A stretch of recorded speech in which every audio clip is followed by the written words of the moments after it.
तर स्वागत आहे पब्लिक तुमचं आमच्या पहिले मिनी ब्लॉग मध्ये। तर इकडे खडक माळेगावची जत्रा होती तर आपण इकडे आलेलो होतो। तर आता तुम्ही बघू शकता की आपण जत्रेकडे चाललेलो आहे। तर बघा पब्लिक जत्रा कशी भरलेली आहे आणि दुकानं पण खूप अशी लागलेली आहे।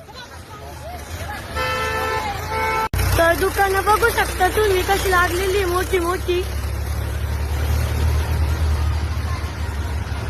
तर आता आपण या मावशीला विचारू की ही जत्रा किती दिवसासाठी भरलेली आहे। ही जत्रा किती दिवसासाठी भरलेली आहे? 3 दिवसासाठी भरली आमची यात्रा।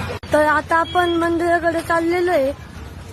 तर तुम्ही बघू शकता हे मंदिर कसं आता सजवलेलं आहे।